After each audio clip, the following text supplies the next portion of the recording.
Buenas tardes, soy Evelyn Melissa Hernández Araujo y voy a hablar sobre los aspectos legales y medicina forense.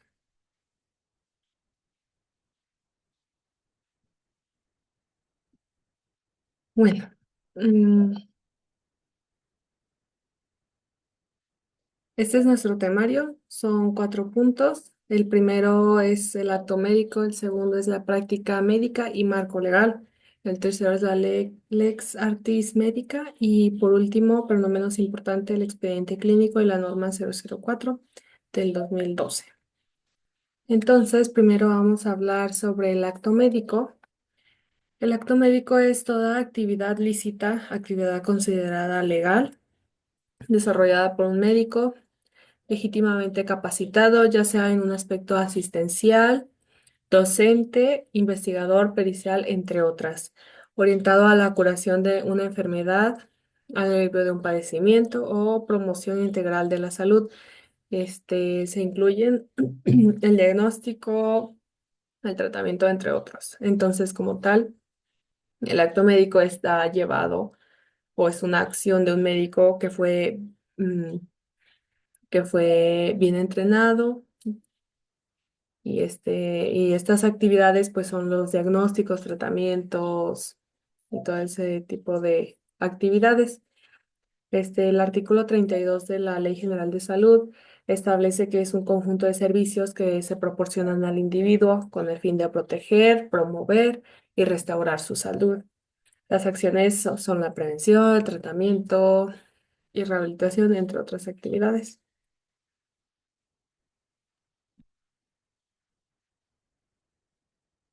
Bueno, ahora implicaciones científicas del acto médico es la aplicación del método científico para diagnosticar y tratar enfermedades. En este ámbito también se incluyen la recopilación de datos como lo es la historia clínica, exámenes físicos y pruebas complementarias.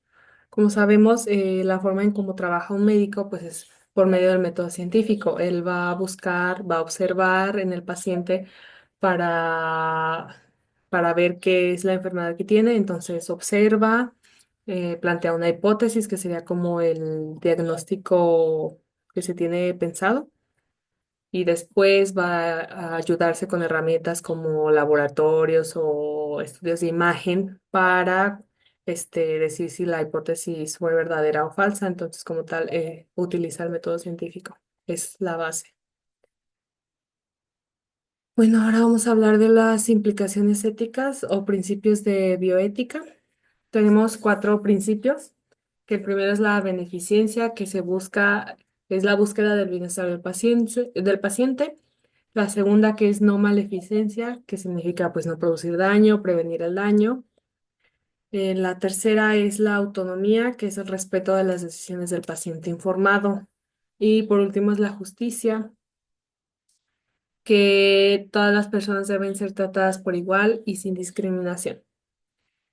Hablando más a profundidad, pues la beneficencia es la responsabilidad del profesional de hacer todo lo posible para curar el daño y favorecer el bienestar. El paciente es el centro y la medida de todas las cuestiones médicas. La no maleficencia es garantizar que las acciones del médico no generen un sufrimiento innecesario o en lugar de ayudar a que se cure o se sane, sea todo lo contrario. La autonomía es reconocer la capacidad del paciente para tomar decisiones informadas sobre su salud. Es muy importante pues que esté informado para que él pueda tener autonomía y pueda decidir el tratamiento que va a recibir. Pues como sabemos, la relación médico-paciente pues debe ser un diálogo entre ambos, tanto el médico y el paciente, y que tomen una decisión ambos. No es nada más que el médico le diga al paciente qué es lo que tiene que hacer o qué es lo que se va a tomar, sino informarle al paciente, decirle que existen varios tratamientos, varias opciones, y una vez que el paciente está totalmente informado de estas opciones, que decidan cuál va a ser el tratamiento.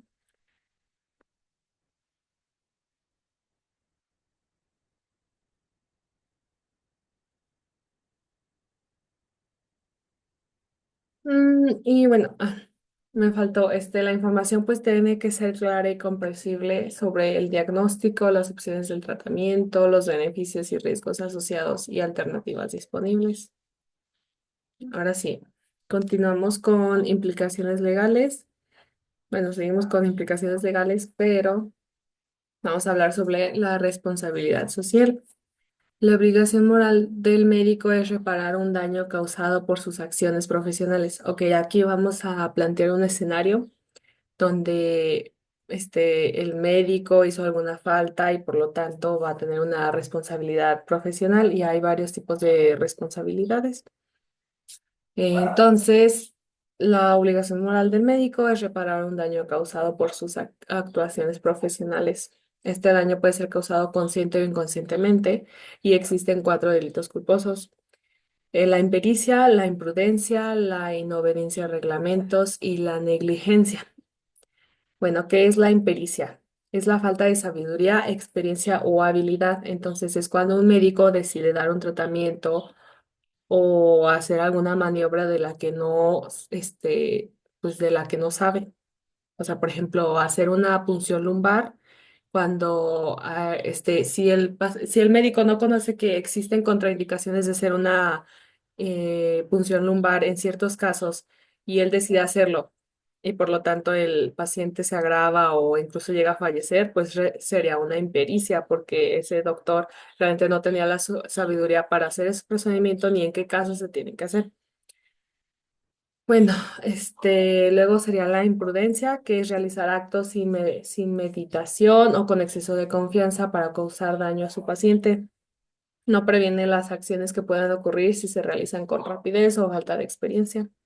Es como, por ejemplo, pongámonos en una situación sobre, viene un traumatismo, viene alguien a urgencias y ves que se está desangrando, pero no sabes cómo está su capacidad mental o cómo está su cerebro, si existe algún daño, pero tú decides, o sea, ir rápido a cirugía y cuando estás haciendo el procedimiento de pues intentar que no se desangre, descubren que pues tuvo muerte cerebral. Entonces tú te saltaste ciertos pasos porque tú creías conveniente eso y además pues realizaste un acto sin meditación.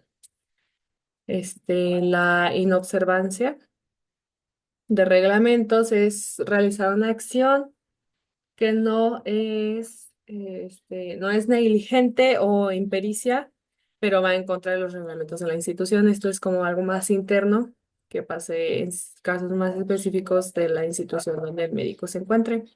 Y la negligencia, que es la omisión inexcusable, no se da atención que se merece al paciente o al caso y por lo tanto hay un daño. También se refiere a una actitud de pereza hacia la atención del paciente. Entonces es cuando el médico pues no le está poniendo la atención requerida o suficiente hacia el paciente como tal, porque pues se supone que los médicos no ven enfermedades, sino ven pacientes. Además, hay que tomar en cuenta los siguientes conceptos que hablan del trato médico-paciente, como la mala praxis e iatrogenia. Bueno, la mala praxis son actos inadecuados en el ejercicio de la medicina. Es un error de aplicación de métodos, técnicas o procedimientos médicos. Y bueno, para eso está la Lex Artis Médica, que voy a hablar más adelante de ella, donde pues gracias como a estas serie de reglas, pues uno va a poder decir, el médico actúa mal. Eso sería la mala praxis. Mientras que la iatrogenia es un efecto causado por el médico. En ocasiones los beneficios de los procedimientos superan los riesgos, entonces pues es como el médico tiene que saber discernir sobre si el tratamiento que le está ofreciendo al paciente le va a ayudar más o le va a restar. O sea, si va a ser más riesgoso un procedimiento en lugar de, pues, como ofrecerle la salud. Por ejemplo, si quieren operar a un viejito que tiene varias comorbilidades como diabetes o hipertensión, pues tienes que evaluar bien si realmente es tan necesario hacerle una cirugía porque pues ya es una persona mayor con varias comorbilidades y llevarlo a ese riesgo, pues eso es lo que se tiene que evaluar. Y bueno, existen cuatro elementos constitutivos, que es la obligación preexistente. ¿Qué es esto? Pues poner al servicio todos los medios materiales y personales que el médico disponga. O sea, la institución donde el médico está trabajando debería de contar con los insumos suficientes para dar una atención digna al paciente. Este, y pues esto también se traduce a dejar de hacer lo que la responsabilidad dicta por un compromiso previo. Luego está la falta médica, que es la presencia de uno o más elementos de culpa, los que ya mencioné antes de impericia, imprudencia, inobservancia. Y esto se divide en leve, grave y gravísimo. Luego está el prejuicio ocasionado, que para que exista una falta de responsabilidad se requiere que haya un daño hacia el paciente. Em, este puede ser corporal, monetario, monetario por prolongación de la enfermedad o daño moral. Y la relación de causalidad, que es un daño causado directamente por una falta de responsabilidad médica. Esas serían las responsabilidades profesionales. Bueno, ahora vamos a hablar ya como tal la práctica médica y el marco legal. Bueno, ¿qué es la práctica médica? Son acciones que realiza el médico en su desempeño de su profesión frente al paciente y frente a la sociedad. Pero como que ahorita nos confundimos un poquito con la definición de tanto acto médico como versus práctica médica, entonces voy a como mencionar las diferencias. Y el acto médico es cualquier intervención realizada por un profesional de la salud con objetivo de prevenir, diagnosticar y tratar a un paciente, muy parecido a la práctica médica, pero la diferencia es que la práctica médica engloba el conjunto de actividades realizadas por profesionales de la salud en su ejercicio cotidiano. Entonces, el acto médico sería como enfocado a un solo paciente y la práctica médica es todo el trabajo que hace el médico diariamente con varios pacientes en varias circunstancias. Luego están las implicaciones legales de la práctica médica y bueno, las más relevantes son el consentimiento informado, la información al paciente y la historia médica. Entonces vamos a hablar de esos tres. Bueno, la información al paciente. Con respecto a la Ley General de Salud en el artículo 10, todos tienen los siguientes derechos.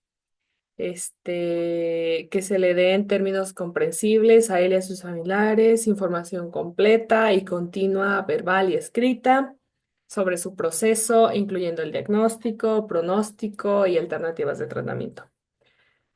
Mientras que el Código de Ética y Deontología Médica en su artículo 10 habla de que los pacientes tienen derecho a recibir información sobre su enfermedad y el médico debe esforzarse en dársela con delicadeza y de manera que pueda comprenderla. Va a respetar la decisión del paciente si él no desea ser informado y entonces va a tener que comunicar a sus familiares, o al titular del derecho, que es propio del paciente. También habrá que informar a las personas vinculadas a él por razones familiares en medida que el paciente lo permita de manera expresa y táctica. Y bueno, pues el médico es responsable de informar y el documento de consentimiento informando es un instrumento que garantiza la recepción y comprensión de esta información. Entonces, estas tres van ligadas, información al paciente y consentimiento informado. Entonces, como tal. La información al paciente se le tiene que dar de una forma clara, continua, escrita, y el médico se lo tiene que dar de manera que el paciente o sus familiares lo comprendan. Mientras que, bueno, vamos a hablar ya del consentimiento informado, que en el artículo 3 de la ley dice lo siguiente, que la conformidad libre, voluntaria y consciente de un paciente manifestada en pleno uso de sus facultades, después de recibir la información adecuada para que tenga lugar una actuación que afecte a su salud. Bueno, ¿a qué se refiere? Bueno, Habla de que una vez de que se le dio la información al paciente, el paciente lo entendió, ya podemos hablar del consentimiento informado, de pedirle al paciente pues que sí apruebe el procedimiento o el tratamiento que va a recibir, además de que pues esté enterado del diagnóstico que tiene. Entonces, tiene que ser de una manera en el que él esté en pleno uso de sus facultades. El libro donde tomé la información nos puso un claro ejemplo donde había una señora que iba a tener una cirugía de los ojos y le pusieron medicamentos pues para dilatar sus pupilas. Entonces, a la hora de que ella tendría que firmar el consentimiento informado, pues ella no estaba en uso pleno de sus capacidades porque al tener ese medicamento donde están dilatadas las pupilas, pues realmente no es muy probable que ella no estuviera leyendo lo que estaba firmando, entonces realmente ese consentimiento informado pues sería invalidado porque esa persona no estaba este, con todas sus capacidades para poder firmar ese consentimiento ni estar de acuerdo. Bueno, el contenido mínimo de la información que se le debe de dar al paciente es la finalidad y la naturaleza de cada intervención, sus riesgos y consecuencias, consecuencias relevantes, riesgos personales del paciente, que son como más específicos de que si tiene alguna comorbilidad o algo así, pues ya se como personaliza ese consentimiento informado. Riesgos probables en condiciones normales, por ejemplo, si vas a una cirugía, pues es probable que te puedas desangrar, es probable que no puedas despertar de la anestesia, cosas de ese tipo. Ah, bueno, y la historia clínica, la ley de autonomía del paciente en el artículo 3 menciona el conjunto de documentos que contienen los datos, valoraciones e informes de cualquier índole sobre la situación y evaluación clínica de un paciente a lo largo del proceso asistencial. La finalidad asistencial es garantizar una asistencia adecuada al paciente. Las profesiones asistenciales del centro son los que realizaron el diagnóstico o el tratamiento. Entonces, como tal, pues la historia clínica, pues es un conjunto de documentos. Estos documentos contienen datos, valoraciones, informes, diagnóstico, tratamiento, y hablan sobre la situación y la evolución clínica de un paciente a lo largo del proceso que lleva esta asistencia del médico o de la enfermera o de ambos. Y pues eso es como tal, esos tres como papeles que forman parte de las implicaciones legales de la práctica médica. Bueno, ahora vamos a hablar sobre los derechos del médico y del paciente. Bueno, vamos a hablar primero de los médicos. Tenemos cuatro principales, que es el ejercicio profesional libre y responsable, pues es tener derecho a ejercer su profesión de manera lícita y sin prestaciones extremas. Según. Bueno, acceso a recursos y formación continua, que el derecho a contar con una infraestructura adecuada y a participar en actividades con desarrollo profesional, otra vez según. Protección legal y honorabilidad. Pues es derecho a recibir asesoría jurídica y a defender su prestigio profesional. Y pues una remuneración justa. Mientras tanto, los derechos del paciente, pues es información adecuada e incomprensible, lo que ya vengo platicando desde hace rato, que es recibir información clara sobre su estado de salud, diagnóstico y opciones de tratamiento. El consentimiento informado, que pues es decidir libremente sobre los procedimientos médicos basándose en información suficiente proporcionada por el médico de una manera clara. La confidencialidad, que pues información se tratada con privacidad y respeto. Pues ahora sí que creo que eso es lo que falla mucho en los hospitales porque pues puedes escuchar caminando por los pasillos que los doctores hablan de que hay el paciente de la cama 3 que tiene sífilis y no, pues no, o sea, hace falta más confidencialidad de la parte de los médicos. La segunda opinión médica, derecho a buscar y recibir una segunda opinión sobre su diagnóstico y tratamiento, que pues eso también es algo que pues los médicos tienen que trabajar porque incluso hasta se enojan si el paciente decide pedir una segunda opinión y pues realmente es parte de su derecho y y pues es libre de tenerlo. Y la atención en situaciones de urgencia, bueno, esto ya lo habíamos comentado en las clases, donde si el paciente tiene una urgencia y lo más cercano es un hospital privado, pues él debería de ser atendido. Y si no tiene pues las capacidades económicas para cubrir con eso, pues no se le debería de retener ni negar la atención, porque al final de cuentas pues está en una situación de urgencia. Bueno, ahora vamos a hablar sobre las obligaciones, tanto del médico como de los pacientes. Bueno, el médico pues es brindar trato digno y respetuoso, que pues eso es algo que también falla mucho en México, pues llegamos a escuchar cómo maltratan a las personas indigentes o borrachos. Proporcionar información completa y veraz, que a veces también falta mucho, que es den información completa o que el médico se cerciore que el paciente entendió todo lo que le dijeron. Obtener consentimiento informado. Esto, pues antes de realizar procedimientos médicos, el médico debe de asegurarse de que el paciente comprenda y acepte voluntariamente el tratamiento y mantener la confidencialidad, que ya se viene un poco ligando sobre derecho del paciente, entonces la obligación del médico. Tal. Mientras tanto, las obligaciones del paciente pues es proporcionar información veraz, que no, también que no oculten información, porque luego pues pasan cositas, ¿no? Seguir indicaciones médicas. Es como cuando hay un doctor que está tratando a un diabético y por más que tú lo quieres hacer entender que necesita activación física, que necesita comer bien, porque el medicamento no solo, o sea, el medicamento solo no va a ayudar al manejo de esta enfermedad crónico-degenerativa. Pues realmente esa es la obligación de un paciente de seguir las indicaciones, no es nada más tomarse el medicamento, sino las otras recomendaciones.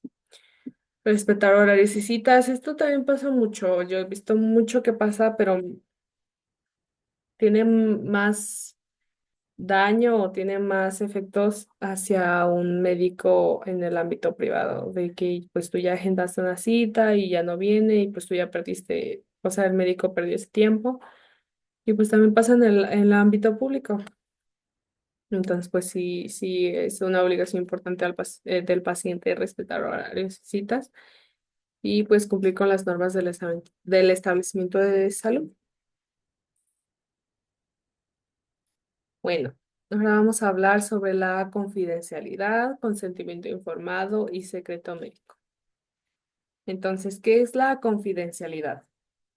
Bueno, la confidencialidad en la relación médico-paciente se define como la obligación ética y legal que tiene el profesional de salud para no divulgar información personal o médica del paciente a terceros sin su consentimiento, salvo en casos previstos por la ley. La norma sobre el expediente médico define el consentimiento informado como documento escrito, firmado por el paciente o su representante legal, mediante el cual se acepta bajo debida información de los riesgos y beneficios esperados. Bueno, el consentimiento informado ya lo había tocado anteriormente, pero pues ahora es como una definición más formal. Bueno. Y el secreto médico es la obligación que tiene el médico de no revelar información que le proporciona el paciente cuando accede a sus servicios profesionales. Y existen varios tipos de secretos profesional médico. Se subdividen, entonces tenemos dos principales que es el ámbito del secreto profesional y el contenido del secreto médico. Bueno, vamos a hablar sobre el ámbito del secreto profesional. Este se subdivide a su vez en dos, que es el secreto compartido y el secreto derivado. El secreto compartido es el secreto que obliga a todo personal sanitario que interviene en la asistencia del paciente, por ejemplo, la interconsulta.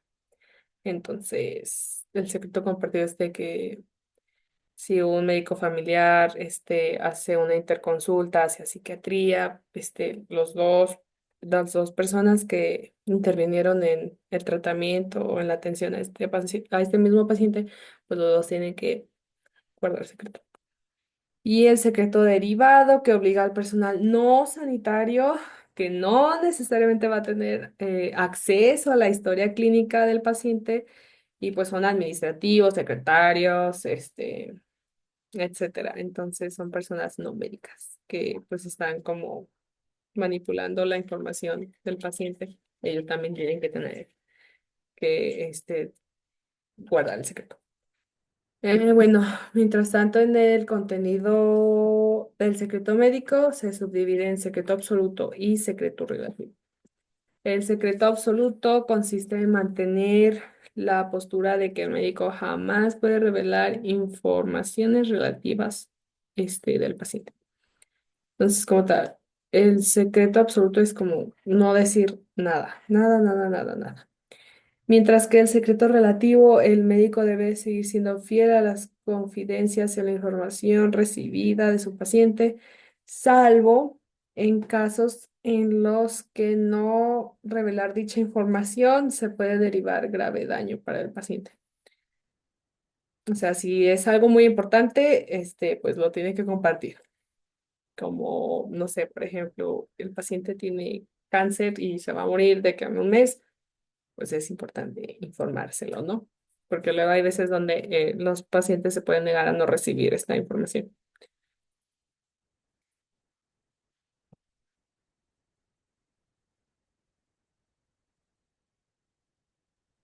Bueno, ahora vamos a hablar sobre la Lex Artis Médica. Bueno, como ya lo había mencionado anteriormente, pues son un conjunto de reglas para el ejercicio médico. Se establecen los medios ordinarios para la atención médica y los criterios para su empleo. Estas directrices forman la base de una atención médica adecuada y segura, y esta ley se encuentra reflejada en la Ley General de Salud. Es fundamental ya que el ejercicio de la medicina se considera una obligación de medios, no de resultados, lo que implica que el profesional debe mostrar que actuó conforme a la lex artis. Bueno, es muy, bueno, algo que yo quiero recalcar es que cuando habla sobre es una obligación de medios y no resultados, es que, o sea, el doctor no tiene por qué salvar al paciente o no tiene por qué hacer que viva, que pues a veces simplemente cuando tú pusiste todos tus recursos, hiciste todo lo que tú pudiste a tu alcance y el paciente muere, pues realmente no es como que vaya en contra de la lex artis. Entonces, más bien los medios, todo lo que el doctor brindó para que el paciente pudiera recuperar su salud. Mm, bueno, ahora les voy a mostrar tres ejemplitos donde se habla de la mala praxis médica y ya varias situaciones. Entonces, vamos a hablar sobre mala praxis médica en cirugía estética. Aquí un cirujano plástico realizó una cirugía estética en función de la cantidad que el paciente podía pagar. Entonces, esto es negligencia médica, ya que el derecho a la salud no está dada por el presupuesto del paciente. Aunque pues aquí podríamos debatir, ¿no? Un poco más sobre, bueno, pues es que es cirugía estética, entonces pues realmente no es como que sea como algo necesario, pero pues si le pidieron al cirujano una opinión sobre X y Y razón, pues él no debería de haberse basado sobre como la cantidad de que podía pagar el paciente. Bueno, ahora tenemos el incumplimiento de las obligaciones de diligencia en oncología. Mejor les pongo el ejemplo directo. Que el personal médico no valoró debidamente la magnitud de la hematuria en el paciente, lo que lo llevó a un egreso y tratamiento inadecuado. Aquí pues hubo un incumplimiento establecido por la Lex Artis, resultado en responsabilidad por mala praxis. ¿Por qué? Porque el personal médico no valoró debidamente este, un problema que tenía el paciente. Era como de que, ay, pues bueno, está sangrando, está haciendo eh, pipí con sangre, no importa, que se vaya, o sea, ya, que desocupe la cama. Entonces, pues sí, es una mala praxis porque pues no pusieron en en primera, al paciente, sino que simplemente como de, ya, para deshacerme de él. Incluso pues caería en una negligencia porque no le dieron la atención que el paciente merecía. Y bueno, el último ejemplo sería certificación errónea de curación de tumor cerebral, donde los médicos certificaron erróneamente la curación cuando el paciente aún tenía cáncer. Entonces la actuación no fue conforme a la Lex Artis porque no se realizó una evaluación adecuada del estado del paciente y podemos volver a lo mismo, puede ser negligencia, de que digan, ay, no, pues a ver, tú interno, evalúa esta tomografía del paciente y dime si ves cáncer o no. No, pues dijo que no. Ah, no, pues entonces ya no tiene. Se curó, bravo. No, pues no. Realmente, pues sí sería una mala praxis. Bueno, ahora vamos a hablar sobre el expediente clínico y la norma 004. Bueno, ¿cuál es la finalidad del expediente clínico? Eh, es el documento en que se redacta lo relevante a un paciente durante su permanencia en una institución de salud. No solo lo usa el médico, sino también puede ser utilizado para diferentes instancias que procuran o imparten justicia. Entonces es un documento legal. El contenido es confidencial y se maneja con discreción, dándose a conocer únicamente en los casos en que se eh, cuente con una orden válida por la autoridad. La historia clínica, además de ser una herramienta para fines clínicos, es también el comprobante del buen actuar del hospital. Por eso es importante mantenerlo completo y legible, evitando omitir información, que eso falla mucho en la práctica médica. Entonces, los expedientes clínicos es importante recalcar, ya lo hemos mencionado en las clases. Bueno, el licenciado ya lo había mencionado en varias de las clases anteriores. Los expedientes clínicos son propiedad de la institución y del médico, porque la institución proporciona el papel o en este caso, si es digital, pues la base. Y del médico porque el médico fue el que puso toda la información y llegó al diagnóstico y proporciona el tratamiento. Por lo tanto, se tiene que conservar en la institución por un periodo mínimo de 5 años. Y bueno, el expediente médico, bueno, clínico, contiene hoja de ingreso, historia clínica, interrogatorio, exploración física, estudios de laboratorio y gabinete, impresión diagnóstica, terapia empleada, hoja, no, nota de evolución, hoja de indicaciones, hoja de enfermería, hoja de consentimiento informado, hoja gráfica y hoja de alta voluntaria en caso de que exista.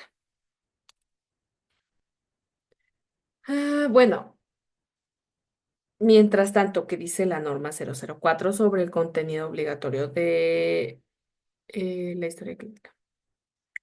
Perdón, expediente. Todo expediente clínico deberá tener los siguientes datos generales: tipo, nombre y domicilio del establecimiento y, en su caso, nombre de la institución a la que pertenece. En su caso, la razón y denominación social del propietario o concesionario, nombre, sexo, edad y domicilio del paciente. Los demás que señalen y los demás que señalen las disposiciones sanitarias. Mm, y pues sí, o sea, también habla de que debe tener interrogatorio, exploración física, resultados previos y actuales de estudio de laboratorio, gabinete, etcétera. Diagnóstico, problemas clínicos, pronóstico, indicaciones terapéuticas y nota de evolución.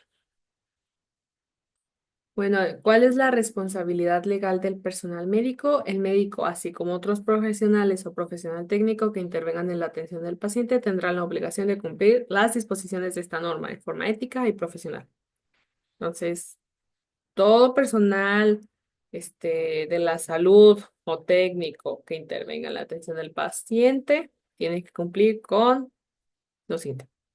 Los datos proporcionados al personal de salud por el paciente o terceros, debido a que son datos personales, son motivo de confidencialidad en término del secreto médico profesional y demás disposiciones jurídicas que resulten aplicables.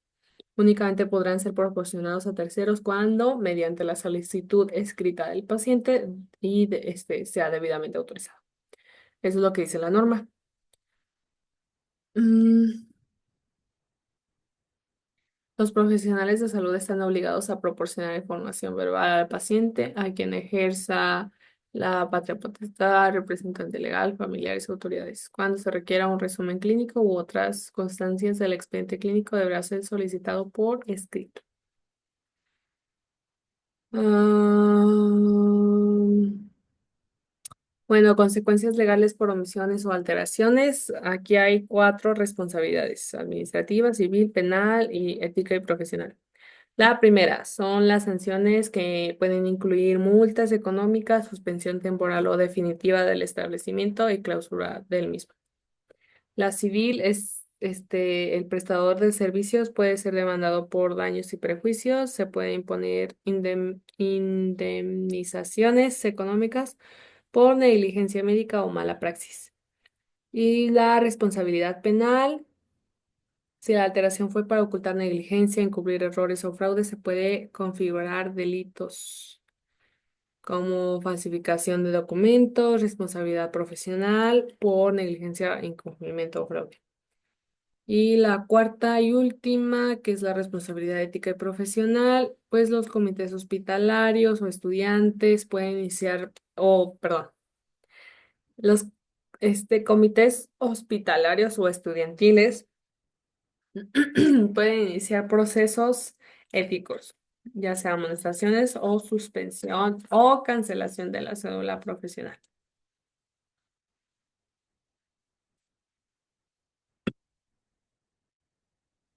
Bueno, ahora vamos a hablar sobre protección de datos personales en salud.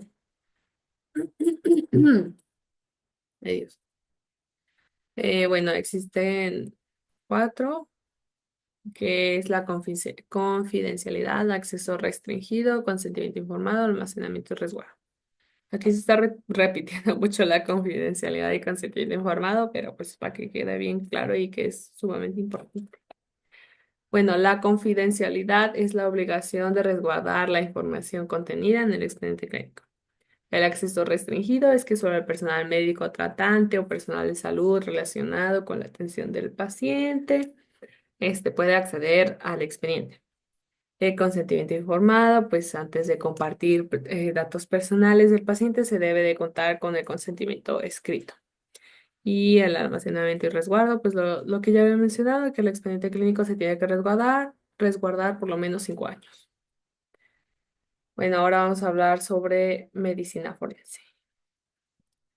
Vamos a hablar un poco de historia, los principales acontecimientos. Así que digas, wow, como partiendo de estos puntitos se fue desarrollando. El código de Hammurabi, en la medicina romana se empezaron a ver leyes que son parecidas a o sea, es como el antecesor de la Lex Artis. Existe la Lex Cornelia, existió la Lex Cornelia in Iuris, Lex Cornelia de Sindicatis et Beneficis y Lex Aquila. También estaban las 12 tablas, forma de reparación de las lesiones, muerte del neonato, etcétera. Ya en el Renacimiento, la medicina forense se consagra como disciplina independiente y auxiliar de la justicia. En 1507, las ordenanzas de Bamberg, que fue en Alemania, pues ya estas ordenanzas era el Código Penal. En 1532 existen las constituciones criminales carolinas, que son descripciones de los peritajes médicos legales en esos tiempos. Eh, Creo que me lo puse al revés. En 1521 en Italia se hizo la autopsia médica legal al cadáver del pontífice León X. En Ambrose Paré bueno, es el autor. El libro de los informes de los medios de embalsamar a los cadáveres se le considera el padre de la medicina legal. En la edad contemporánea, la medicina forense alcanza pleno reconocimiento como especialidad. Después Luis Hidalgo y Caprio, esto ya es como en México. Es el fundador de la medicina legal en México. En 1880, los servicios de comisaría y una nueva organización de los tribunales de justicia, creando un cuerpo de peritos médicos, legalistas y el Consejo Médico Legal. Así se va formalizando ya dentro de México. Y en 1960 el servicio médico forense empezó a contar con instalaciones modernas y múltiples servicios y apoyo a la investigación judicial. Bueno, ahora vamos a hablar sobre las ramas de la medicina forense. La tanatología forense estudia los cambios físicos, químicos y microbianos que ocurren en el cadáver tras la muerte. Su principal objetivo es establecer el intervalo post-mortem, el tiempo transcurrido desde el fallecimiento hasta el hallazgo del cuerpo. La traumatología forense es el estudio de las lesiones traumáticas en el contexto legal. Analiza la naturaleza, extensión y mecanismos de las lesiones sufridas por una persona, determinando si son compatibles con la versión de los hechos y si puede tener implicaciones legales. La sexología forense es la disciplina que estudia la interrelación entre problemas sexuales y la justicia. Aborda temas como desviaciones sexuales, embarazo, parto, aborto, infanticidio, delitos sexuales e investigación de paternidad. La toxicología forense se centra en el estudio de sustancias tóxicas, venenos y drogas en el contexto de investigaciones criminales y judiciales. Analiza muestras biológicas y no biológicas para identificar la presencia de sustancias tóxicas. Y la psiquiatría forense se ocupa de la relación entre los trastornos mentales y la ley. Evalúa el estado mental de los individuos en el contexto legal, determinando su capacidad para comprender la naturaleza de sus acciones y su responsabilidad legal. Bueno, ahora vamos a hablar de las implicaciones legales de la dictaminación forense. Participación en los juicios. La dictaminación forense es el proceso mediante el cual un perito emite un informe técnico científico que sirve como prueba pericial en un juicio, traduce conocimientos especializados en información comprensible y útiles para jueces, fiscales y defensores. Entonces, con todo el conocimiento que tiene el médico, hace este documento, pero de manera que los jueces, fiscales y defensores puedan interpretar esta información que el médico tiene. Los dictámenes periciales, el dictamen debe ser claro, preciso, imparcial y estar bien fundamentado. Su validez depende de la metodología, la cadena de custodia y la credibilidad del perito. En el sistema penal acusatorio, la orabilidad exige que el perito tenga habilidades de comunicación para defender su informe en audiencia. Entonces, ya lo mencioné anteriormente. Y pues sí, el perito pues tiene que pues saber de lo que está hablando, ¿no? Porque el perito se supone que es alguien sabio y experto en el tema que está evaluando. La responsabilidad del perito médico puede ser sancionado por falso testimonio, ya sea emitir dictámenes falsos o alterar la verdad maliciosamente, el cohecho, solicitar o recibir dádivas por realizar actos injustos y desobediencia, no comparecer ante la autoridad judicial sin justificación. La responsabilidad civil, que sea negligencia o error manifestado en la elaboración del dictamen, pérdida o deterioro del objeto confiado para examen, incumplimiento de los deberes establecidos en el contrato o por la ley. La responsabilidad disciplinaria, los colegios profesionales y otras entidades regulatorias pueden imponer sanciones disciplinarias al perito médico por infracciones éticas o deontológicas, incumplimiento de las normas internas de la profesión. Y bueno, eso ya sería todo. Y pues a continuación todas las bibliografías que usé. Pues ya. Muchas gracias por su atención y nos vemos.